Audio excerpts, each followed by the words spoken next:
The origins of racism are complex and multifaceted, evolving over centuries rather than stemming from a single event or point in time. It's crucial to distinguish between simple prejudice or discrimination which have existed throughout history against various groups based on religion, language, tribe, or region, and racism, which is an ideology and system of power based on the belief that human populations can be classified into distinct groups, races that are inherently different in their abilities, character, intelligence, and other qualities, with one race being superior to others. Here's a breakdown of its major historical developments. Ancient and pre-modern world prejudice, not race-based racism, othering and ethnocentrism. Humans have always tended to view their own group as superior and outsiders with suspicion or contempt. Empires, Roman, Greek, Chinese, etc., often conquered and enslaved people from other groups, but this was generally based on conquest, religion, ethnicity, or social status, not on fixed inherited biological race as we understand it today. A Roman could enslave a Celt, but a Celt could also become a Roman citizen. Slavery has existed in virtually every human civilization. However, ancient forms of slavery were generally not race-based.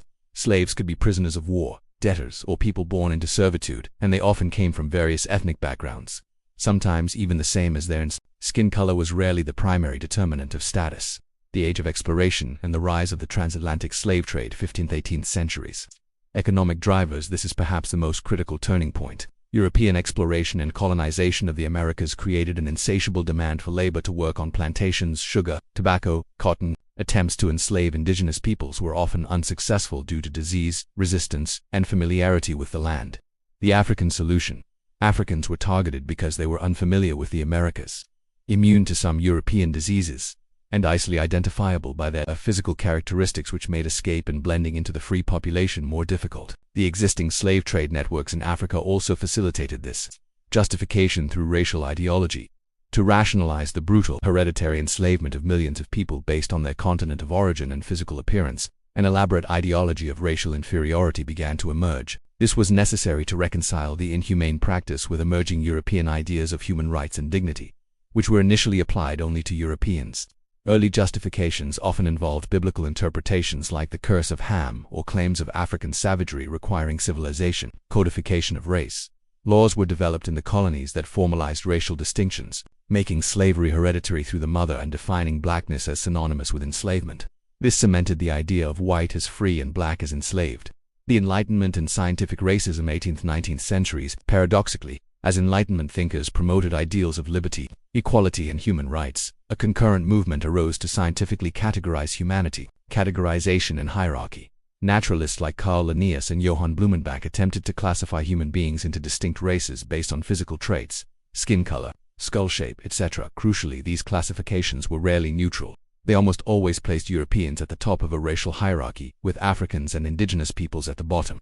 Biological determinism. This scientific racism posited that these racial differences were not merely superficial but were linked to inherent, unchangeable biological differences in intelligence, morality, and temperament. This provided a rational and empirical basis for the existing social and economic hierarchies, justifying colonialism, slavery, and other forms of oppression. Imperialism and social Darwinism, 19th early 20th centuries. Global domination. European powers used racial ideology to justify their colonization of vast swaths of Africa, Asia, and other parts of the world. The idea of the white man's burden suggested that Europeans had a duty to civilize supposedly inferior races. Social Darwinism, a misapplication of Darwin's theory of natural selection to human societies, arguing that some races were inherently more fit and thus destined to dominate others. This pseudo-scientific theory further legitimized racial discrimination and imperial conquest. Eugenics. In the late 19th and early 20th centuries, eugenics movements, rooted in racial science, sought to improve the human race through selective breeding, often targeting undesirable racial or ethnic groups for sterilization or other discriminatory practices. In summary, the origins of modern racism can be traced to economic imperatives, the need for cheap labor in the colonies, and the immense profits generated by the transatlantic slave trade. The construction of race. The creation of a social construct of race to categorize and hierarchize human populations based on superficial physical characteristics. Ideological justification. The development of elaborate religious, philosophical, and pseudo-scientific theories to legitimize the exploitation, oppression, and dehumanization of certain groups. Systemic power. The embedding of these beliefs into laws, institutions, and social norms, creating systems that perpetuated racial inequality long after the initial economic motives changed. Racism, therefore, is not merely individual prejudice, but a historical and ongoing system of power, privilege, and oppression that has shaped societies globally.